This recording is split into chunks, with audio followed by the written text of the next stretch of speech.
On Friday, you'll remember that I raised with you the extraordinary story, ironically actually run by Radio New Zealand, and I gave them credit for it as well, of James, a single parent to a 13-year-old son who lives in Whangarei. And James has been on sole parent support and job seeker support for 7 or 8 years. He's going to be on it for another couple because he's going to do some tertiary courses, he says. But he actually says, I've fallen into the trap of being 100% reliant on welfare, and I honestly believe it's taken this long to do something because life is just too easy on welfare, he said.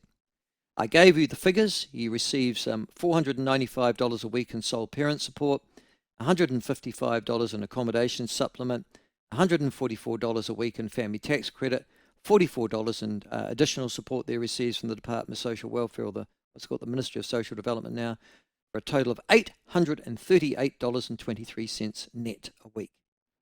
He says after he's paid the rent, and which he lives in a nice two-bedroom townhouse with a nice view of the bay, they live a relatively comfortable life, he and his 13-year-old son. And then we worked out, didn't we, how much in gross that was? I think it was about $54,000 a year.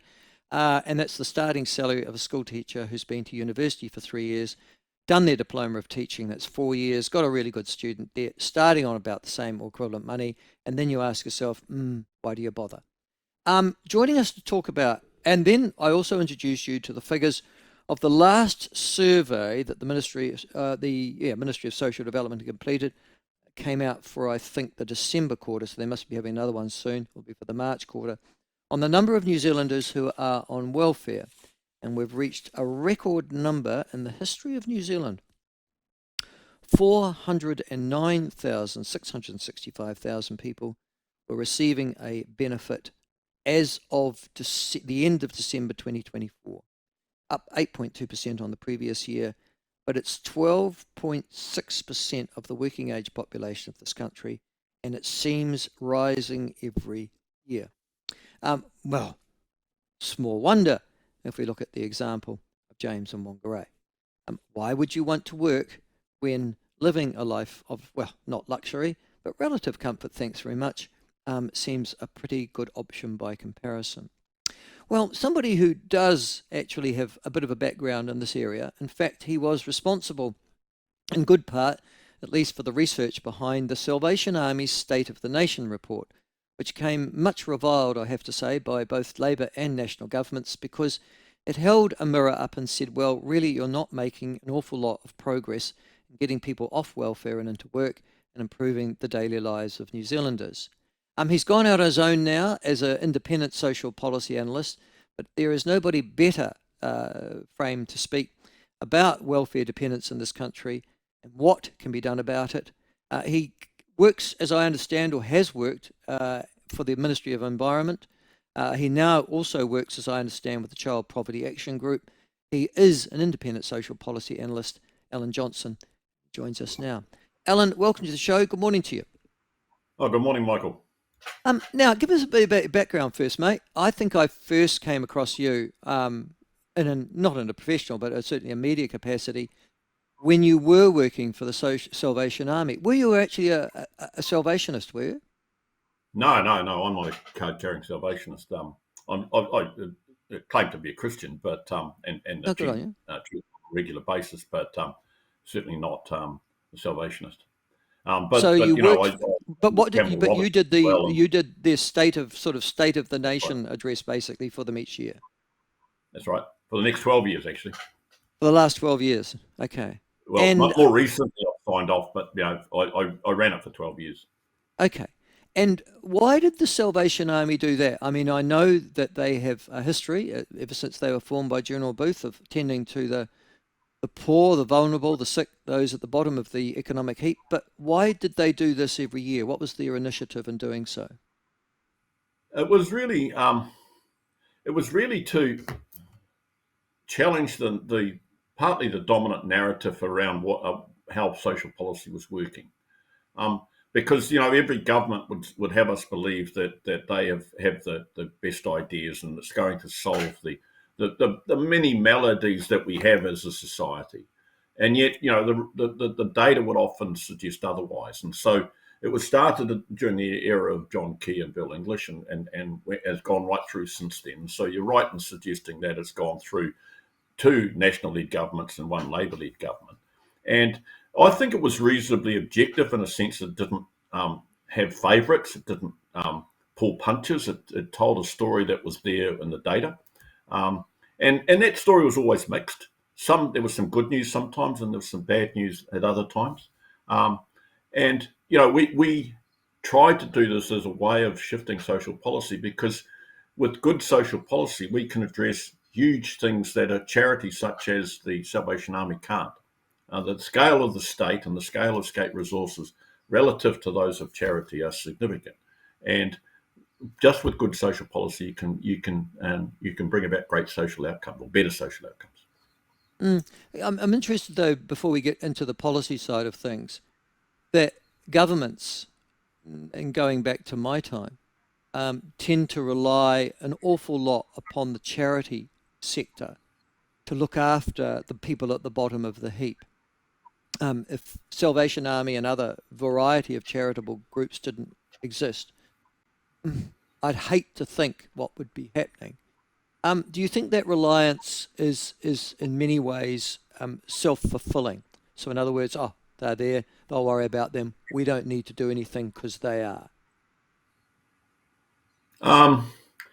The bulk of support for people on the margins, particularly people on benefits, is done through the state.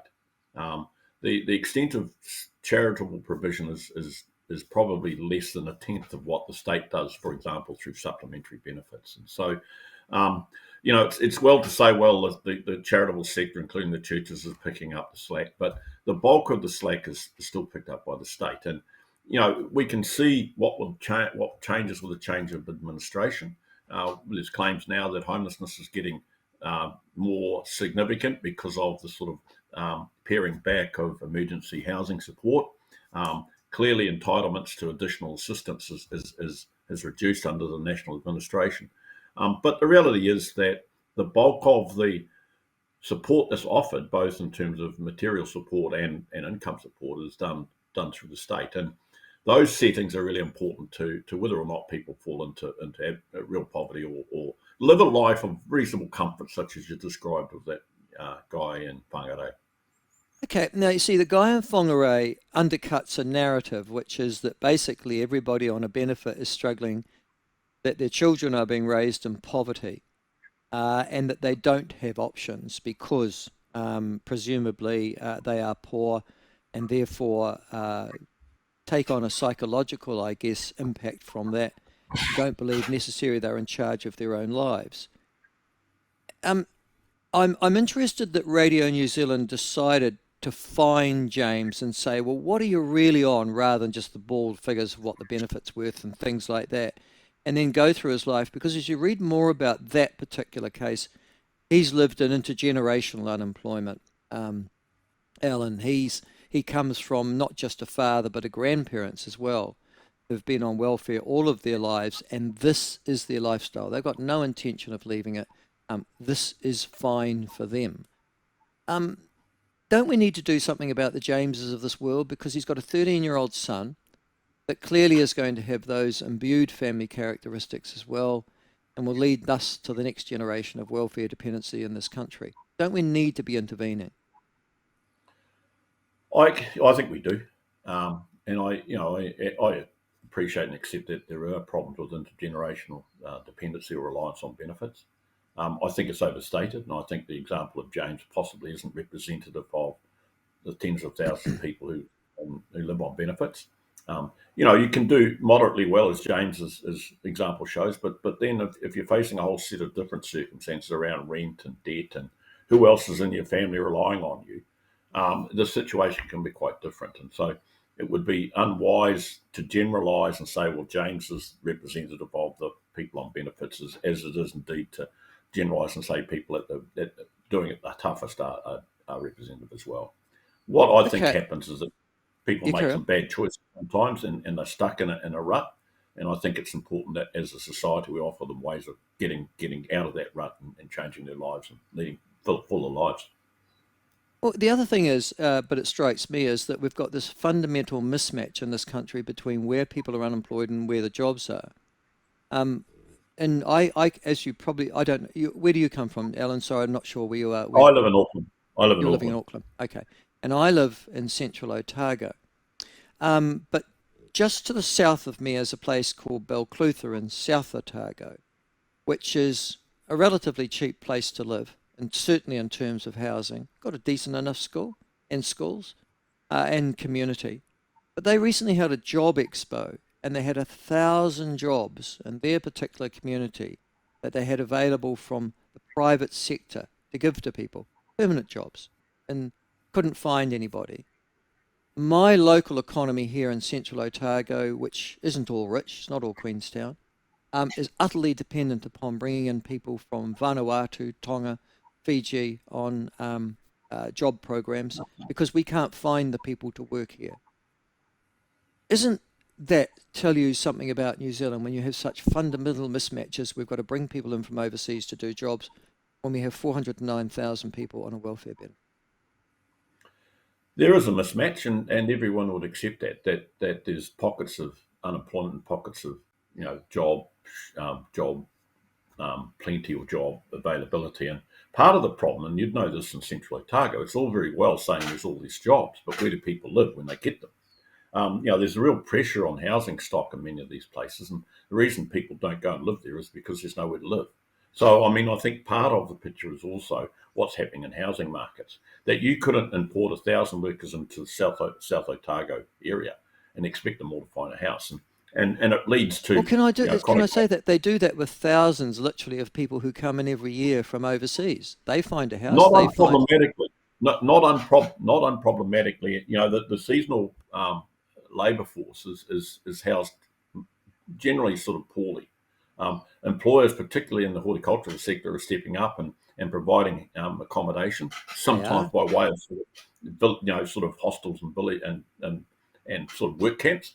But there's still a problem with people having to live in vans and cars while they're fruit picking or doing whatever it is.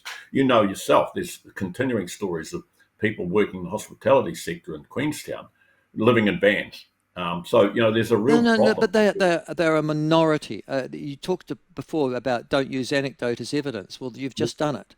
They are a Yeah, minority of people but who by the work in same the token, hospitality industry. the Queenstown Council is happy to accentuate the extent of the problem.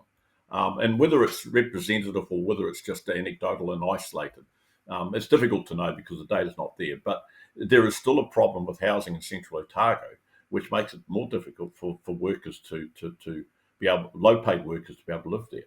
And so we do have that mismatch, not just between workers and jobs, but also between jobs, workers, and housing.